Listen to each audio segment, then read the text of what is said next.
아까도 잠깐 광고할 때 말씀을 드렸지만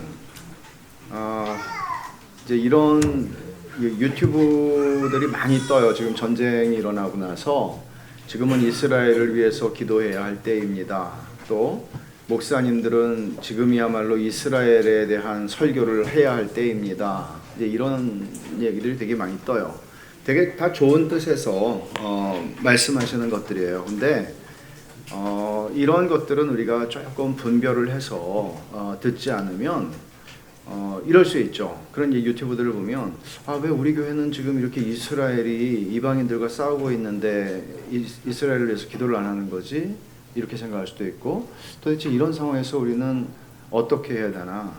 그래서 제가 여기 질문들을 보시면은 강의 안에 오늘 그 나눠드린 유인물이 두 가지인데요. 하나는 복음 개관이라고 하는 거, 이거는 복음 중심 삶에서 사용하게 되는 교재인데 50세 이상만 가져가세요. 그 유튜브 PDF 스마트폰으로 다 볼 수 있도록 되어 있으니까 100장만 찍었어요. 45세까지 봐드릴게요. 예. 그거는 이따 복음 중심 삶에서 하시면 돼요. 근데 이제 이 질문들이 이런 거예요. 종말론에 대한 열정이 특정 민족을 배제할 수 있는가? 그러면 여기서 특정 민족이라고 하면 어떤 사람들을 가리킬까요? 팔레스타인 사람들이겠죠. 그리고 현대국가 이스라엘은 성경의 이스라엘과 동일하다고 할 수 있는가? 1948년에 독립했잖아요. 이스라엘이라고 하는 나라가 2500년 정도 나라를 잃고 있다가 찾은 거죠. 근데 지금 있는 이 나라, 네타냐후라고 하는 벤자민 네타냐후라고 하는 사람이 다스리는 이 나라는 과연 성경이 말하는 이스라엘인가? 다음에 하나님께서 아브라함에게 땅을 주시겠다고 약속하셨잖아요. 근데 그 팔레스타인 땅이죠. 가나안이라고 일컬어지는. 근데 현대 유대인들에게 유효한 것인가? 말하자면 지금 이스라엘 사람들이, 유대인들이 이거는 하나님이 우리한테 주신 땅이야 라고 이제 1948년에 들어갔어요. 근데 거기 한 2000년 또 살았잖아요, 팔레스타인 사람들이. 그래서 이제 이런 그러면 유대인들이 이거 하나님이 우리한테 주셨어, 아브라함 우리 조상한테, 이렇게 말할 수 있나? 이런 거. 그리고 팔레스타인 사람들에 대한 우리의 시각은 어떠해야 하는가? 우리는 그리스도인들만 하는 거죠. 팔레스타인 사람들은 무슬림이 많죠. 그렇지만 그리스도인들도 적지 않습니다. 사실은 이스라엘이 독립하기 전에는 팔레스타인 사람들 가운데 한 10%가 넘었어요, 그리스도인들이. 근데 지금 뭐 난민으로 다 흩어져가지고 좀 그렇지만. 그리고 또 팔레스타인의 그런 그리스도인 형제들에 대한 우리의 태도는 어떠해야 하는가? 왜냐하면 우리는 이렇게 이건 유대인이고 이스라엘은 유대인이고 팔레스타인은 무슬림이야, 그냥 딱 이렇게 딱 보잖아요. 근데 실제 그렇진 않잖아요. 유대인들 가운데에도 그리스도인들이 있고, 또 이제 유대인 그리스도인들이 존재하는가 하면 메시아닉 주라고 하는 사람들 있잖아요. 그 사람들은 이제 예수 그리스도를 인정하고 있는 유대인들인데 약간은 차이가 있어요. 약간은. 그래서 이제 그런 부분들이 있고, 팔레스타인 지역에서 일어나는 전쟁을 볼 때 지금 일어나는 전쟁 같은 거죠. 우리는 어떻게 기도해야 할까? 시편 122편 6절을 한번 찾아보시겠습니까?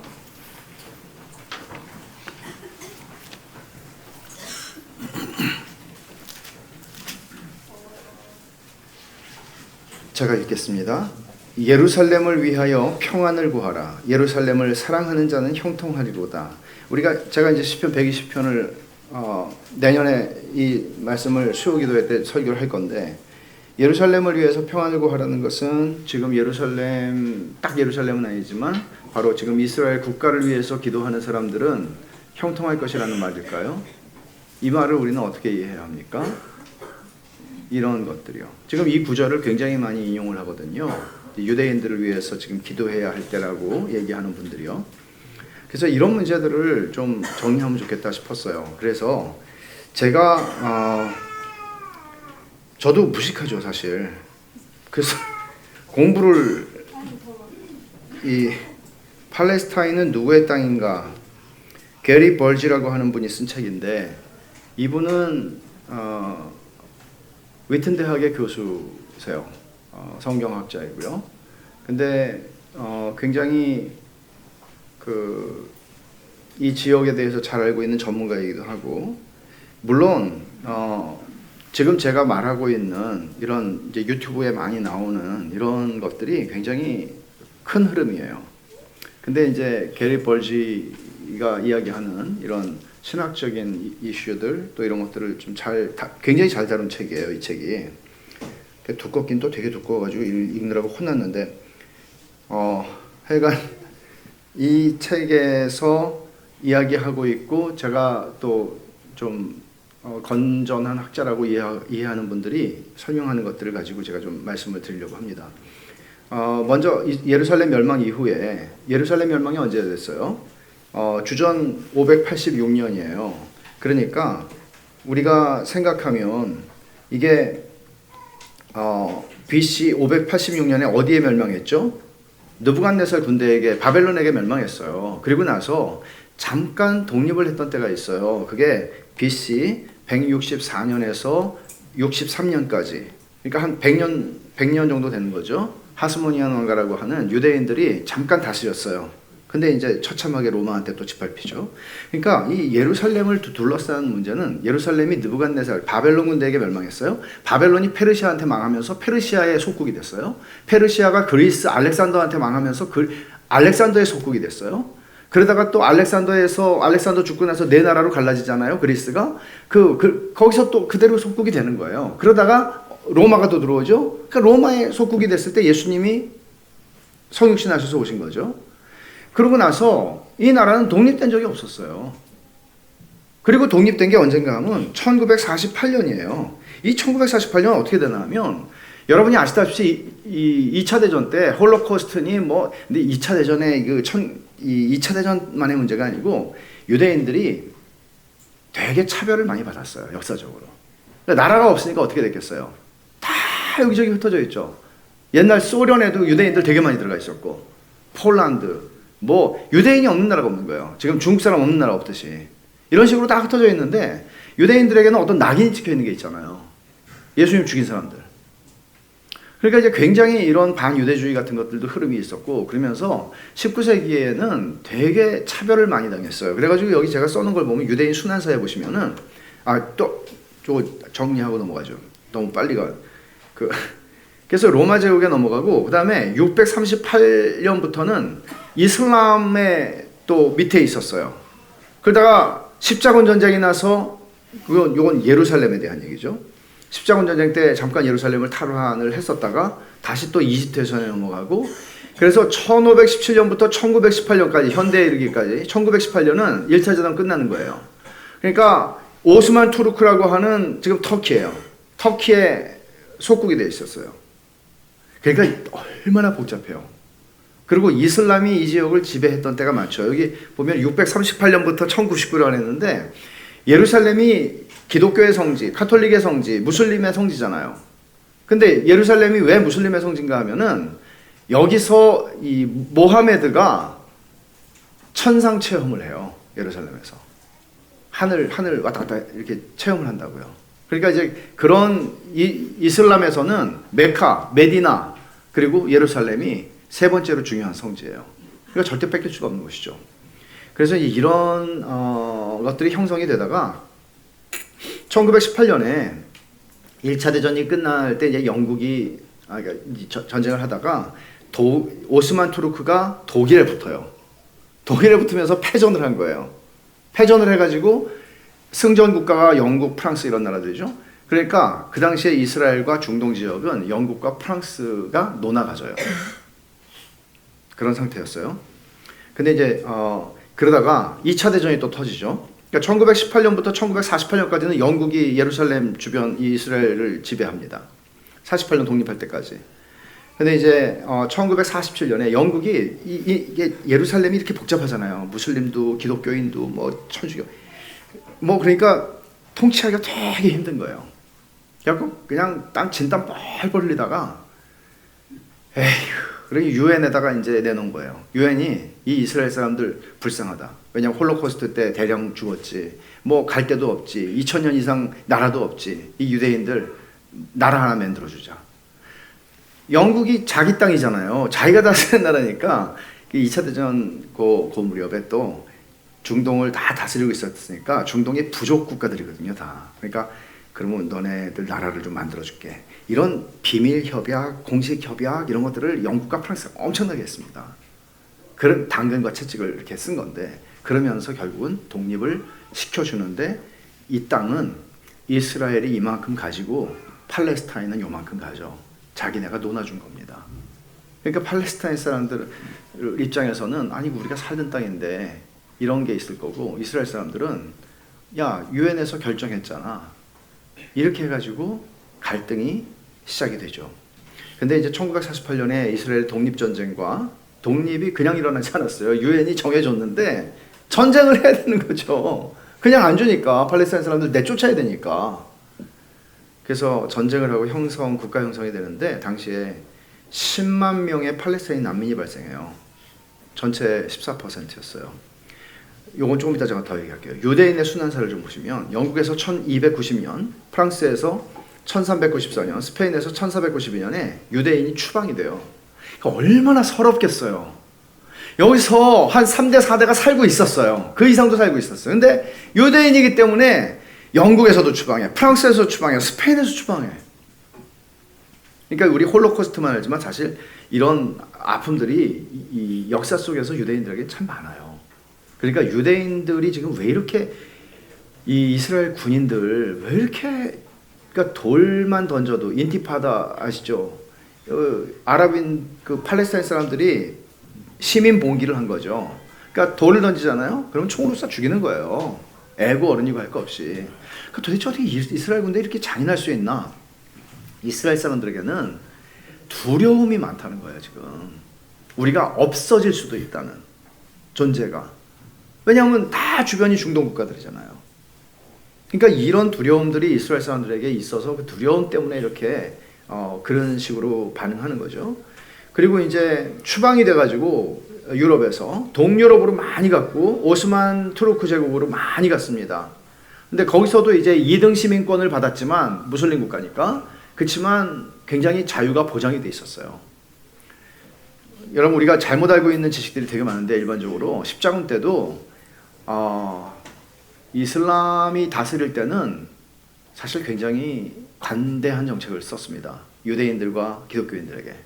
그러나 기독교 유럽의 십자군이 여기를 들어오면 유대인과 그 무슬림들을 다 학살을 했습니다. 그러니까 되게 흑역사죠, 사실은. 그러니까 이런 것들이 있기 때문에 지금 중동의 무슬림들이 터키도 그렇고 기독교 그러면 이를 가는 그러니까 역사적으로 되게 그런 아픔들이 있는 거죠. 그런 것들을 좀 이해할 필요가 있고요. 박해가 유럽 유대인들에 대한 박해가 심화되면서 이제 점점 우리도 좀 본향으로 좀 돌아가야 되지 않나 하는 유대인들 간의 이런 생각들, 지도자들 간의 이런 생각들이 들어오면서 시온주의라고 하는 거 들어보셨죠? 시온주의라는 게 생겨요. 시온주의라고 하는 게 결국 시온이 어디예요? 예루살렘 성전이 세워진 산이죠. 우리 시온으로 돌아가자. 그런 시온주의라고 하는 게 생기면서 유대인들의 마음속에 그런 꿈이 생기는 거죠. 그래서 19세기 말에 2만 5천 명이 팔레스타인으로 들어가서 살고 있기 시작했습니다. 그냥 그거는 이사 가서 이민자로서 사는 거예요, 그냥. 그러니까 별 문제가 없었어요. 근데 1948년에 독립전쟁을 하면서 수많은 팔레스타인 난민이 발생했죠. 독립전쟁을 하면서 이스라엘 사람들은 다 축출을 한 거죠. 죽이거나 내보내는 거예요. 그러니까 24시간 안에 안 떠나면 다 죽이겠다. 이런 식으로 통보를 하고 다 내쫓은 거죠. 그래서 이때 팔레스타인 난민이 엄청나게 발생을 하고 그 사람들 대부분이 지금의 소위 가자지구로 다 가는 거예요. 가자지구가 그러니까 난민촌이 된 거예요. 그래서 제가 지도를 하나 보여드릴게요.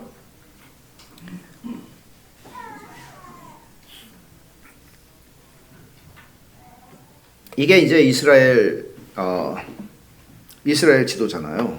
므낫세, 또 갓지파, 루벤 지파, 요단강 동편에 있었고 므낫세, 에브라임, 유다 이렇게 쭉 있어요. 근데 지금 여기 뭐가 있어요? 요거 블레셋이에요, 이게. 블레셋. 그러니까 지금 팔레스타인이라고 하는 이 말은 로마 시대부터 쓰이던 말인데 이게 원래 블레셋이에요. 그리고 이 블레셋이 사는데 여기에 보면은 여기 가자라고 보이세요? 이 여러분 성경에서는 가자가 뭐라고 쓰였냐면 가사, 그리고 아스글론, 아스돗, 에글론, 이게 다 블레셋 땅입니다. 블레셋 성읍들입니다. 구약 성경에 나오는. 그러니까 지금 가사, 그 구약 성경에 가사라고 하는 거, 요 지역이 지금 가자 지구예요. 그런데 이 땅의 역사를 보면 팔레스타인이 1946년에, 요게 이제 46년이죠. 46년에 보면은 이게 초록색이 다 팔레스타인이에요. 이스라엘 땅이에요, 여기 지금. 근데 47년 유엔이 분할을 했어요. 결정을 했어요. 48년에 독립을 하고. 47년에 분할을 했는데 여기 하얀 데 있죠. 하얀 데. 여기 유대 이스라엘 국가로 한 거고, 요 초록색이 이제 여기가 가사예요, 여기가. 그 다음에 이제 전쟁을 했죠. 49년에 전쟁 이후에 48년 독립하고 전쟁 이후에 67년까지 전쟁이 크게 있어요. 67년에. 팔레스타인이 어떻게 됐어요? 또 조그매졌죠. 전쟁을 할 때마다 그 6.1 전쟁, 완전히 아랍을 상대로 큰 6일 동안 이긴 전쟁 아니에요? 기적적인. 그 다음에 2000년을 보시면은 어떻게 됐어요? 여기 점점이 있죠? 그러니까 이게 점이 뭔가 하면 팔레스타인 사람들 정착촌이에요. 그러니까 이렇게 마을을 형성하면 거긴 놔두고 그 옆에다가 이스라엘 마을 정착촌을 형성하고 담을 높이 쌓아요. 안전해야 되니까. 그리고 그 다음에는 안전이 문제가 되니까 너네들은 이 정착촌을 없애버리겠다. 국유화시키고 또 내쫓아요. 이제 이런 식으로 하는 일들이 지속적으로 있었어요. 그래서 가자 지구를 보시면은 요거는 이제 이스라엘 조금 아까 보여드린 게 이건데, 요게 가자 지구 요 그림이에요. 그러면 요만큼 있잖아요. 지금 여기는 거의 난민 캠프예요. 그래서 제가 위키피디아에서 이거는 본 건데, 여러분 여기 글자 보이세요? 가자지구라는 명칭은 중심 도시인 가자에서 유래했다. 인구가 급증하여 한국의 세종시 정도의 면적인 360제곱킬로미터 정도의 면적에 거주하는 주민은 200만 명, 16년 기준입니다. 그리고 주민의 80%가 식료품 등의 원조에 의존하여 생활하며 실업률은 40% 이상, 유엔 인구기금 예측에 의하면 2020년에 가자지구에는 거주 불능 수준으로 인구가 넘쳐나고 지금이에요. 2020년이 지났으니까. 그리고 2030년에 인구가 310만에 이를 것으로 보고 있다. 현재 가자지구 인구의 3분의 2는 48년 1차 중동전쟁에 의해 발생한 팔레스타인 난민 그리고 그 후손이다. 난민 문제 해결책은 요원하다. 그러니까 이 사람들은 집을 잃어버리고 그냥 쫓겨났는데 돌아가질 못하는 거죠. 자기들 집으로. 이런 상태인데, 실제로 이거는 집단적으로 지금 제가 설명을 드려서 그렇지, 이거를 자세히 보면 강의 안에 제가 좀 써놨는데요. 여러분 보세요. 이스라엘 점령 역사부터 보면 48년에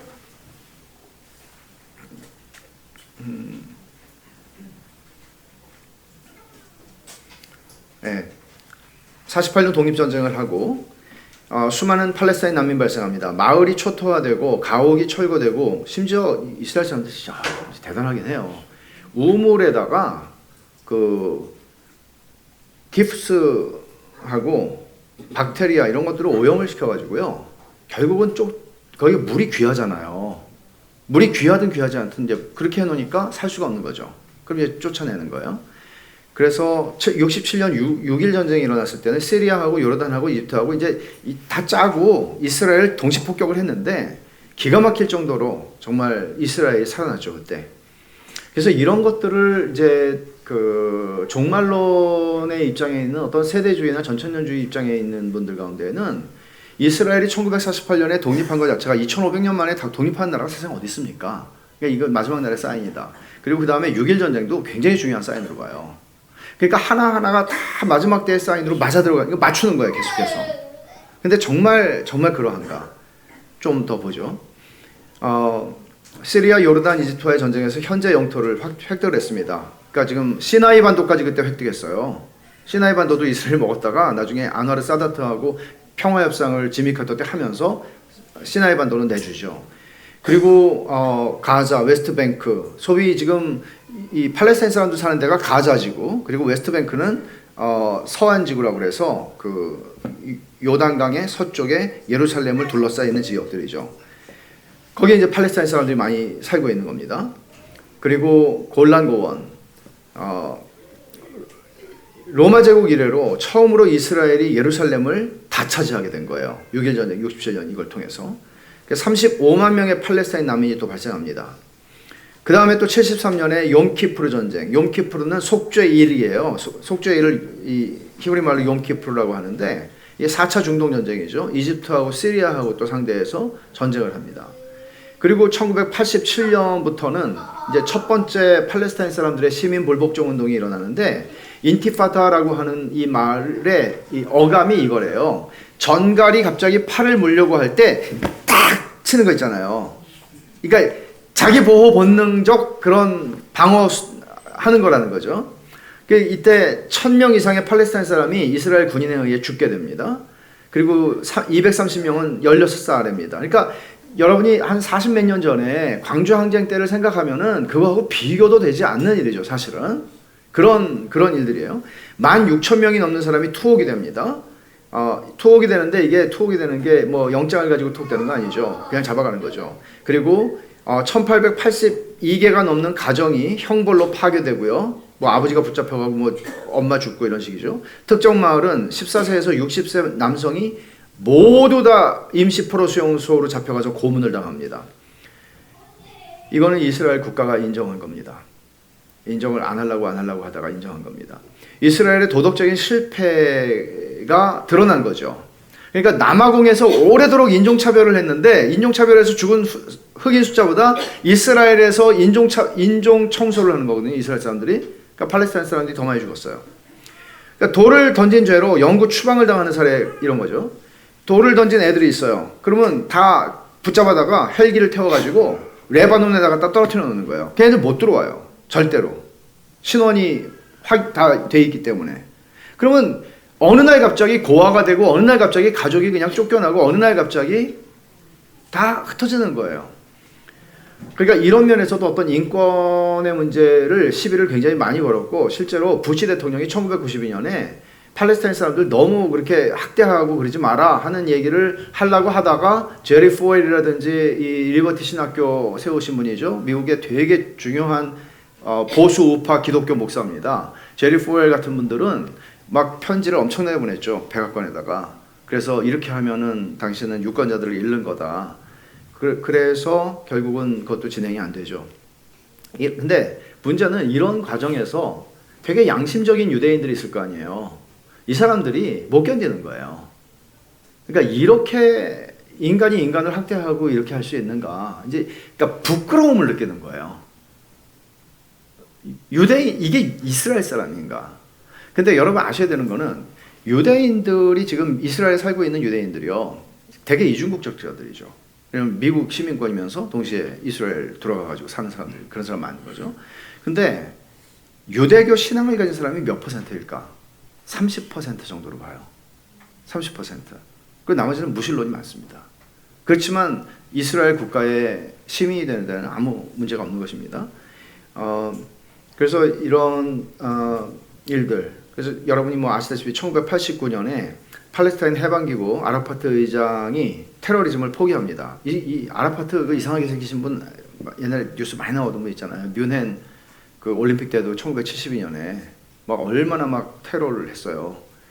근데 이분이 돌아가시기 전에 예수 믿었다고 하는 강력한 그 증거들이 있어서 참 그것도 감사한 일인데 어떻든 테러리즘을 포기하는 유엔 연설을 하죠. 그러면서 나라로서의 지위를 획득하지는 못했지만 국제기구에서 이 팔레스타인을 좀 인정해주기 시작해요.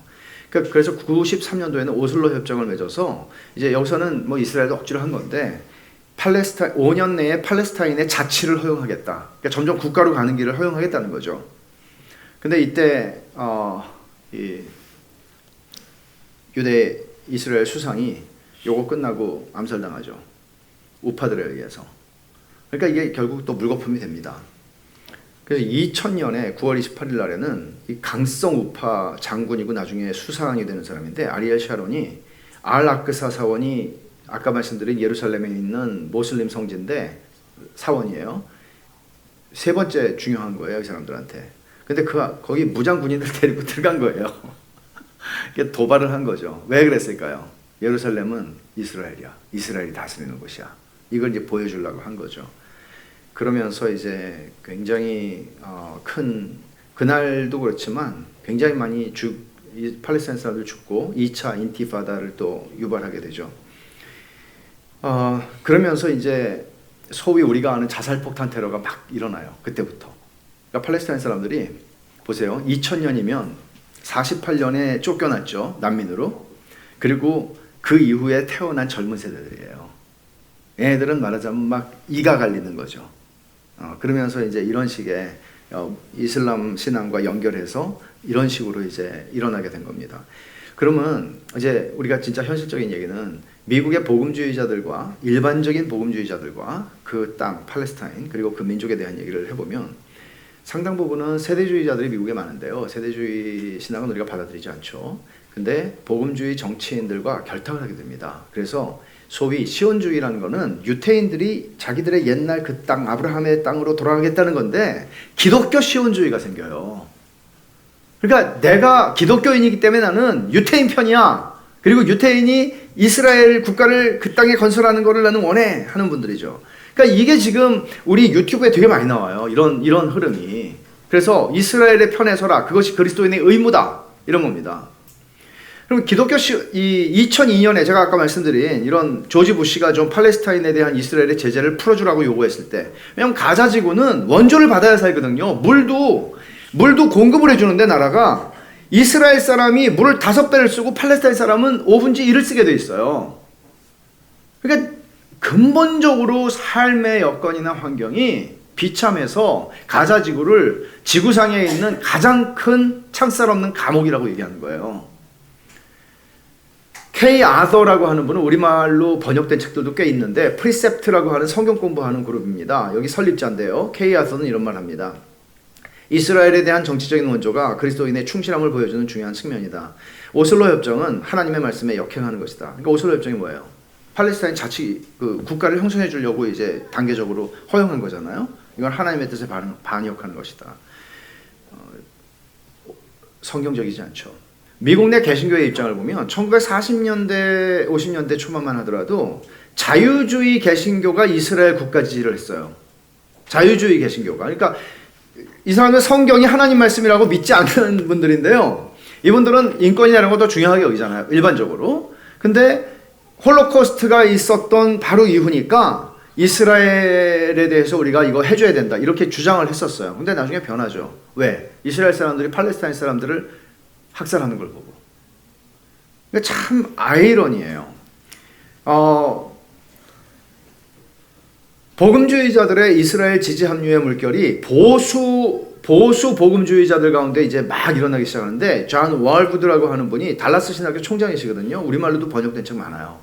근데 이분이 세대주의의 아주 굉장히 지도자라고 할 수 있죠. 달라스 신학교라고 하는 데는 세대주의 종말론을 가르치는 학교예요. 거기 나오신 분 중에 유명하신 분이 존 메가더 목사님이에요. 그러니까 존 메가더 목사님은 정말 존경하는 분이고 그렇지만 그분의 종말론은 제가 받아들이지 않죠. 그러니까 이런 것들이 이제 흐름이 있었어요. 그리고 1970년에 여러분들도 보셨는지 모르지만 우리말로는 홀 린드세이라고 번역이 됐을 거예요. 이분이 대유성 지구의 종말이라는 책, 이게 뭐 수천만 부가 팔립니다. 이게 다 같은 세대주의 입장에서 쓴 책들이에요. 그리고 팀 라헤이, 그리고 제리 젠킨스가 Left Behind, 이거 휴거 얘기 쓴 거거든요. 이것도 우리말로 번역되어 있고요. 무지막지하게 많이 팔립니다. 그러면서 소설이라는 형식을 통해서 사람들에게 굉장히 많이 접근하고, 여러분도 휴거 옛날에 읽어보신 분 많이 계실 거예요. 그 휴거 읽고 막 두려워가지고 낮잠 자다가 깼는데 와이프가 없어지니까 휴거 됐나? 난 뭔가 막 이런 사람들 많았다는 거 아니에요, 옛날에. 그러니까 이분들이 이제 이 세대주의적인 열정을 가지고, 그 신학적 열정을 가지고 예언 성취에 하나하나 문자적으로 번역하거든요, 이분들은. 그럼 천년이야. 그럼 천년 어떻게 돼? 그리고 이스라엘 회복, 문자 이스라엘 회복이야. 이렇게 이제 성경을 보는 거예요. 그래서 이런 성경 해석과 종말론들이 굉장히 많은 관심을 끌었고 또 그랬어요. 그래서 세대주의라는 거는 이제 하나님의 구원 계획은 이스라엘을 통해서도 이루어지고 교회를 통해서도 이루어지기 때문에 하나님의 구원 계획은 두 개다예요. 이게 그 세대주의의 기본 입장이에요. 그러니까 여러분 칠판 보이세요? 하나님의 구원 계획은 하나는 이스라엘을 향하고 있고 하나는 교회를 향하고 있어요. 그러니까 우리의 입장은 뭔지 여러분 알고 계시죠? 우리가 영적 이스라엘이에요. 교회가 영적 이스라엘이에요. 근데 이 하나님의 구원 계획이 여기서는 이스라엘을 향한 문자적으로 성취되는 게 있다는 거죠. 예루살렘이 그럼 예수님이 어디로 재림하셔야 돼요? 예루살렘으로 오셔야 되죠. 그러니까 이런 두 개의 하나님의 계획이 있다고 하는 게 기본적인 입장이에요. 그래서 존 왈부드는 이렇게 말합니다. 이스라엘 국가가 그들의 옛 땅을 다시 소유한 것이 놀라운 이유는 하나님이 아브라함에게 이집트와 유프라테스 사이의 땅을 영원한 기업으로 주신 약속 때문이다. 그래서 회복했다는 거죠. 그리고 그렉 로리, 이분도 되게 유명한 복음주의 설교자세요. 근데 이분도 요즘에 굉장히 많이 얘기하거든요. 현대 캘리포니아에서 목회하시는 분인데 영향력이 큰 분이죠. 이분도 현대 이스라엘의 정책이 구약 이스라엘의 정책과 연속성이 있다. 그러니까 지금 국가 이스라엘이 구약의 그 유대 국가와 연결이 된다는 거죠. 그럼 활동들, 자, 매년 가을 장막절 축제에 5천 명이 넘는 미국 그리스도인들이 참여하는데요. 미국, 유럽에서 오는 이들은 바울이 유대교를 향해 그랬던 것처럼 예수님을 메시아로 선포하려는 어떤 관심도 보이지 않고 의도적으로 불화를 일으킬 만한 주제를 회피해요. 예수님에 대한 얘기 안 하죠. 근데 장막절 굉장히 큰 축제예요. 근데 장막절이 9일 동안 열려요. 지금 원래 이제 성경에서 8일인데 장막절 축제 마지막 날 9일째 이번에 전쟁이 터진 거예요. 10월 7일 날. 그러니까 이제 얘네들도 다 그런 걸 다 알고 있는 거죠. 그리고 근데 이제 문제는 유대교와 기독교가 이렇게 딱 달라붙었는데 유대교는 예수님을 인정하지 않잖아요. 기본적으로. 근데 예수님에 대한 얘기를 꺼내면 이 사람들이 화를 낼 거 아니에요. 예수님 얘기 안 하죠. 바울은 로마서 11장 9장 10장 11장에서 예수 그리스도에 대한 얘기 하잖아요. 안 해요. 이스라엘 국가는 종말론 직소 퍼즐의 열쇠다. 그러니까 이스라엘 국가가 이제 퍼즐을 푸는 열쇠다. 이렇게 지금 다 이스라엘을 주목하고 있는 겁니다. 그래서 미국에서 복음주의 안에 퍼져 있는 것 중에 CUFI라는 게 있는데 주일, Christian United for Israel이라고 하는 주일이 있어요. 이스라엘을 위한 주일이죠. 그날은 이스라엘에 대한 지지 설교를 해야 되고 이스라엘을 위해서 기도를 하는 주일이에요. 이런 운동들을 많이 하는 거죠. 물론 다 이런 배경 속에서 하는 것이란 얘기예요. 그러니까 반성적인 움직임이 또 일어났는데 너무 이런 흐름들이 있다 보니까 미국에서 제일 많이 복음주의에서 보는 월간지 중에 크리스티애니티 투데이라고 하는 잡지가 있어요. 빌리 그레함이 처음에 만든 잡지예요. 빌리 그레함이 만들었다기보다는 빌리 그레함 재단에서 이제 비용을 내서 만든 건데 1992년 3월 9일자에 시온주의를 다룹니다. 여기서 이런 논지예요. 평화를 가장 방해하는 것이 민족주의다. 성경적 견해는 반아랍, 친이스라엘 혹은 반이스라엘, 친아랍일 수 없다. 하나님의 마음은 정의가 있는 곳에 있다. 그러니까 이스라엘 사람들이 너무 탄압하고 학살하고 고문하고 하는 거죠. 그리고 티모시 웨버라고 하는 학자는 이렇게 얘기합니다. 복음주의자들이 확신을 가지고 예언을 해석하고 담대하게 정치적인 지지를 보내는데 겸손이 결여되어 있다. 그러니까 너무 확실하게 존 왈버도 계속 이게 이거고 6.1 전쟁 때 그거 했거든요. 근데 다 맞는 것 같고 사람들이 흥분했어요. 근데 그 전쟁이 끝나고 나니까 아닌 거예요. 그러니까 이런 데서 이 티모시 웨버는 그런 신학적 견해를 가질 수 있지만 그것이 이단은 아니지만 그러나 겸손함이 필요하다. 어떻게 우리가 그렇게 다 확신할 수 있겠느냐 이런 얘기를 하는 겁니다. 캘빈 쉔크라고 하는 분은 의 없이 의로움, 공의 없이 예루살렘에 헌신하는 것은 거룩하지 못한 민족주의를 낳는다. 그러니까 민족주의적 열광이 얼마나 다른 민족들을 향해서 악을 행하게 만드는 일들이 일어납니까? 이것이 지금 그런 반성적인 움직임들이 일어난다는 거죠. 그래서 존 스토트가 더 링크라고 하는 잡지의 인터뷰를 1992년 10월 11월에 했는데 이런 얘기를 해요. 시온주의에 대해서 당신의 견해가 무엇입니까? 그러니까 많은 연구를 거친 결과 저는 시온주의와 기독교 시온주의는 성경적으로 지지할 수 없다는 결론에 이르렀습니다. 뭐 존 스토트가 말했으니까 다 맞다 그런 얘기는 아니에요. 그렇지만 저도 물론 여기 동감합니다. 팔레스타인 민족의 순환을 보면 세계에서 가장 큰 난민 집단이 팔레스타인 사람들이에요. 세계에서 가장 큰 난민 집단. 우리나라 디아스포라 한인들이 한 550만, 600만 된다고 그러거든요. 전 세계에 흩어진 우리나라 사람. 근데 그거는 난민이 아니잖아요. 근데 이 사람들은 500만 명 정도가 난민인 거예요. 집이 없어요. 자기 집이 수용소에 사는 거예요. 2010년 통계입니다. UN. 세계 최대 난민 수용소 가자지구. 이거를 게리 벌지는 이렇게 이야기를 해요. 나봇의 포도원을 아합이 빼앗았을 때 엘리야 선지자가 그것을 하나님의 말씀을 듣고 가서 하나님께서 너를 심판하실 것이라고 얘기하잖아요. 나봇의 포도원 뺏은 거, 그것을 정확하게 재현하고 있다고 봐요. 게리 벌지는 지금 이스라엘에서 일어나는 일들이. 그래서 이 말을 한번 보세요. 이스라엘에 있는 거의 모든 주소에는 이야기가 있다. 어느 집에 가면 그 집이 말을 못하죠. 근데 그 집에 스토리가 있다는 거예요. 예를 들어서요.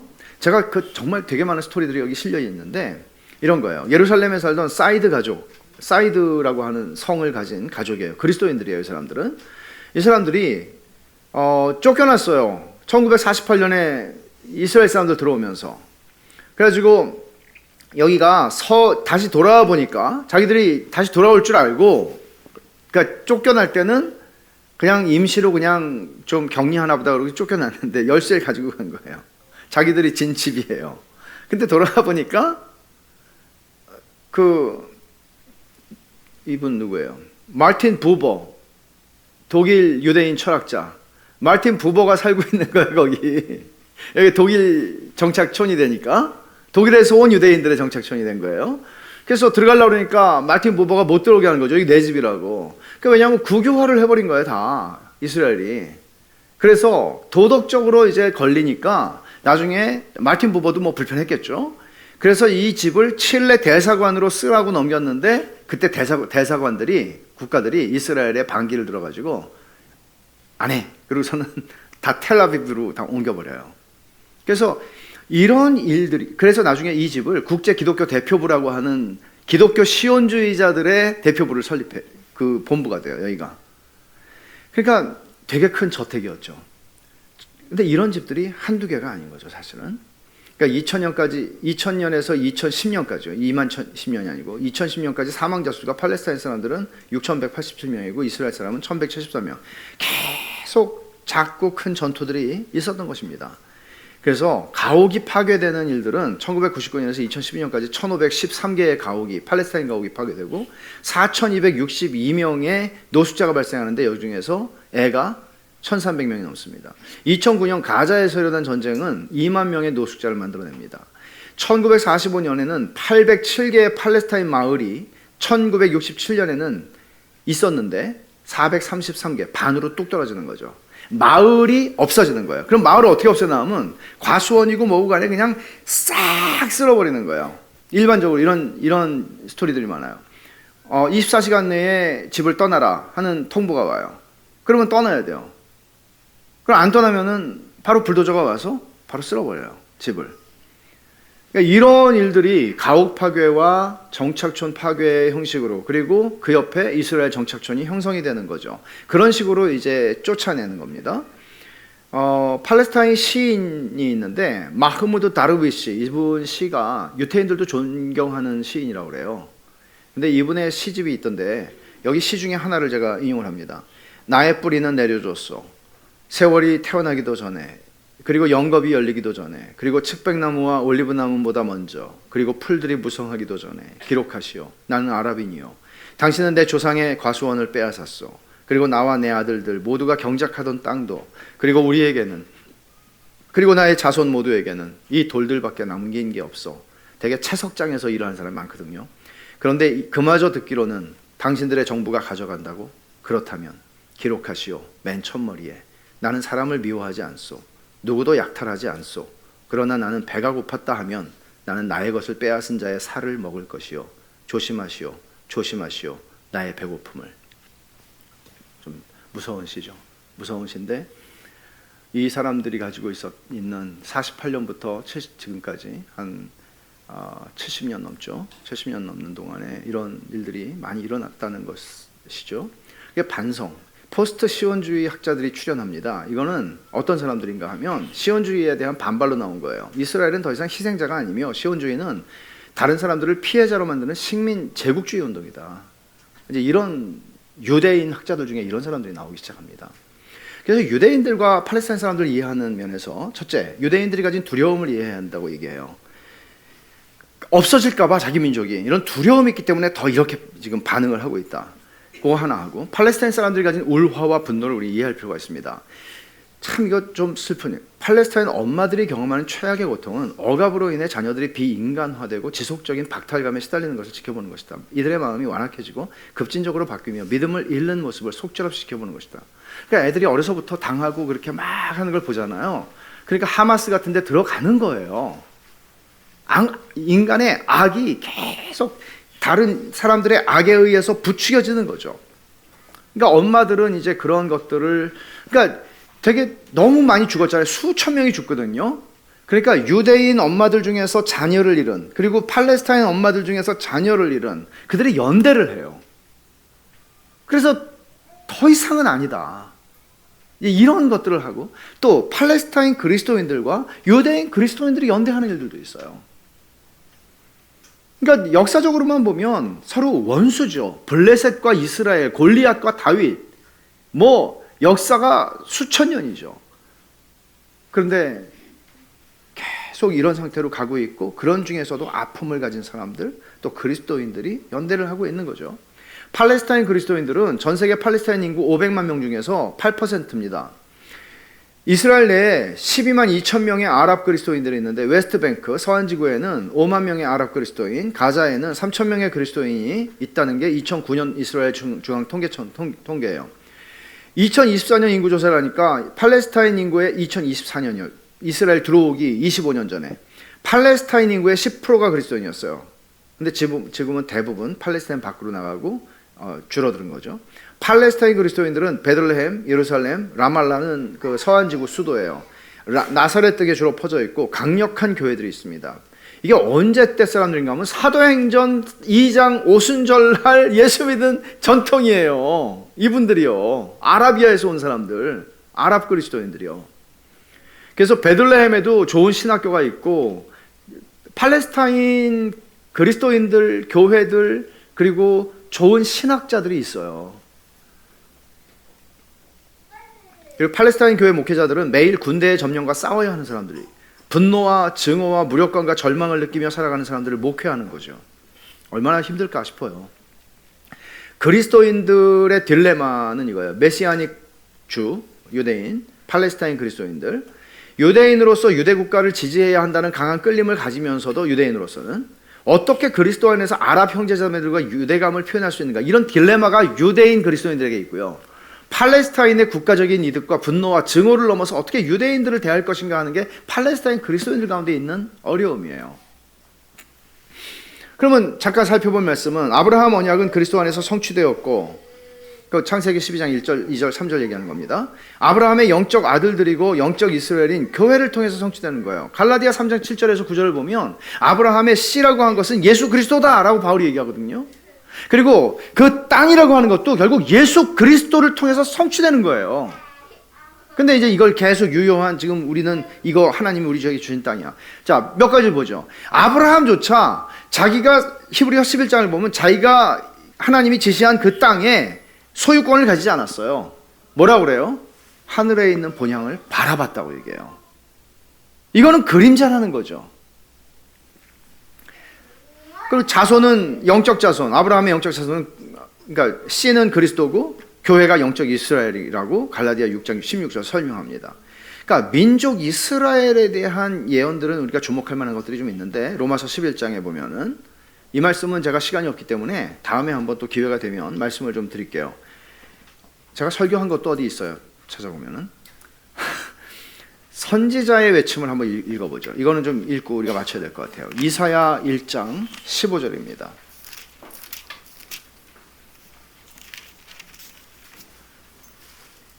너희가 손을 펼 때에 내가 내 눈을 너희에게서 가리고 너희가 많이 기도할지라도 내가 듣지 아니하리니 이는 너희의 손에 피가 가득함이라. 너희는 스스로 씻으며 스스로 깨끗하게 하여 내 목전에서 너희 악한 행실을 버리며 행악을 그치고 선행을 배우며 정의를 구하며 학대받는 자를 도와주며 고아를 위하여 신원하며 과부를 위하여 변호하라 하셨느니라. 이사야 선지자가 유대 말기에 백성들이 너무 자기네끼리 학정을 하고 막 못되게 하는 이런 것들을 보면서 이렇게 전했어요. 근데 이 말씀은 이사야 선지자가 다시 지금 유대 땅에 온다고 할지라도 이 말을 하지 않을 수 없죠. 이거를 반유대주의라고 말하겠습니까? 아니죠. 그리고 또 한 말씀을 보십시다. 예레미야 7장 5절에서 7절입니다. 너희가 만일 길과 행위를 참으로 바르게 하여 이웃들 사이에 정의를 행하며 이방인과 고아와 과부를 압제하지 아니하며 무죄한 자의 피를 이곳에서 흘리지 아니하며 다른 신들 뒤를 따라 화를 자초하지 아니하면 내가 너희를 이곳에 살게 하리니 그건 너희 조상에게 영원 목이 준 땅이니라. 하나님이 주신 구약의 약속도 너희가 이 땅에서 정의를 행하라고, 그러지 않으면 나도 너희를 뽑아버리겠다고. 그래서 바벨론에게 멸망당해서 포로 생활을 시작한 것 아닙니까? 그러니까 이런 선지자들의 외침을 이스라엘 사람들은 사실 지금 들어야 되는 거죠. 근데 지금 미국의 복음주의자들 가운데 우파이면서 세대주의 종말론자들은 그런 얘기를 하지 못하면서 이스라엘 편을 들고 이스라엘 위해 기도하라고 그러고 이스라엘을 위해서 기도하는 자는 형통할 것이라고 얘기합니다. 성경이 그렇게 말하지 않습니다. 그럼 우리가 어떻게 기도할까요? 그 땅에 사는 우리의 믿음의 형제들을 생각해야 합니다. 유대인 팔레스타인 사람들을 위해서 또 기도해야 합니다. 첫째, 주님의 눈물을 기억하면 주님이 누가복음 19장에서 통곡을 하시면서 예루살렘을 바라보시면서 네가 평화에 관한 일을 알았으면 좋았을 걸. 예루살렘의 뜻이 뭡니까? 평화의 터입니다. 근데 예루살렘처럼 지금까지 역사 속에서 이렇게 전쟁이 그치지 않고 일어나는 곳이 없습니다. 네가 평화에 관한 일을 알았으면 좋았으리라. 주님이 통곡하시죠. 아직도 모르고 있습니다. 이스라엘의 영적인 회복을 위해서 우리는 기도할 필요가 있습니다. 단순히 이스라엘의 국가 회복이 아닙니다. 로마서 11장 마지막을 보면 이방인의 수가 충만한 데까지 차기까지 이스라엘의 덜어는 완악하게 된 것이라 그렇게 말합니다. 이스라엘이 회복될 것이라고 민족 이스라엘에 대한 예언이 있습니다. 그러나 민족 이스라엘이 영적으로 회복하게 될 것이라는 얘기죠. 많은 이스라엘 사람들이 회복하게 될 것이라는 얘기죠. 모든 이스라엘 구원받는 얘기 아닙니다. 절대로. 예수 그리스도 외에는 구원받을 다른 이름을 주신 적이 없으니까요. 이스라엘의 영적인 회복을 위해서 기도하는 것 정말 필요합니다. 그 일이 일어나기 전에는 이스라엘에 평화가 들어올 수 없습니다. 벤자민 네타냐후 같은 사람들은 보통 강한 사람이 아닙니다. 되게 똑똑한 사람이거든요. MIT에서 공부하고 하버드에서 박사를 한 사람입니다. 근데 정말 공의를 행하지 않죠. 그러니까 이 유대 이스라엘 국가에서의 정치적인 이 지형도도 사실 굉장히 영향을 많이 미치는 거죠. 그리고 우리가 이스라엘의 영적 회복을 위해서 기도하고 팔레스타인을 복음으로 치유해 주도록 기도해야 합니다. 여러분, 그 사람들의 아픔을 지난 70년 이상 동안 그러니까 이스라엘이 90년대 이후로 외교 관계를 많이 맺어요. 오른쪽 그 서쪽에 있는 그 요르단하고 제일 먼저 맺고 많이 외교 관계 맺거든요. 외교 관계를 맺는 게 팔레스타인 사람들은 불안한 거예요. 왜냐하면 중동 국가들이 자기들을 보호해 주지 않으면 자기들은 길이 없는데 미국은 어차피 이스라엘 편이고 다 친구가 되는 거예요. 너무 힘든 거죠. 근데 이제 저는 이런 것들을 보면서도 이스라엘의 영적인 회복을 위해서 기도하고 또 팔레스타인을 하나님의 복음으로 치유해 주시도록, 정말 팔레스타인이야말로 가자지구 같은 데야말로 복음이 필요한 것입니다. 그렇지 않으면 하마스가 될 수밖에 없어요. 이렇게 뭐 인간이라면 애고 어른이고 여자고 가릴 것 없이 이스라엘 사람이면 다 죽여! 어떻게 이런 야만적이고 이런 일들을 할 수 있겠습니까? 이런 역사 속에서 이런 아들들을 엄마들은 지켜봐야 되는 거죠. 복음으로 하나님이 치유해 주도록 기도해야 합니다. 그리고 하나님의 섭리와 자비하심으로 그 땅에 더 이상의 살상이 그쳐지고 평화가 정착되기를 기도합시다. 이게 저는 이스라엘을 위해서 기도하라는 것이 우리의 그 열심이, 무지한 열심이 팔레스타인의 그 죽어가는 사람들을 볼 수 없다면 우리도 불의를 행하는 거죠. 그럴 수는 없는 것입니다. 그래서 이런 것들을 여러분들이 이해하시고 좀 이번 주간에 우리가 이스라엘을 기억한다면, 그 땅을 기억한다면 그렇게 좀 기도할 수 있으면 좀 좋겠습니다. 잠깐 기도하죠. 하나님 아버지 감사합니다.